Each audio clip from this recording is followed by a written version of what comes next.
சாந்து பொட்டு ஒரு சந்தன பொட்டு, சாந்து பொட்டு ஒரு சந்தன பொட்டு எடுத்து வச்சுக்க மாமா.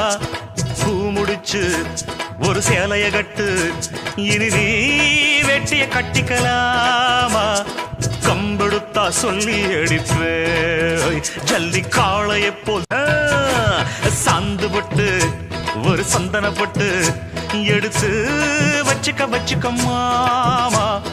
பூ முடிச்சு ஒரு சேலைய கட்டு, இனி நீ வெட்டிய கட்டிக்கலாம்.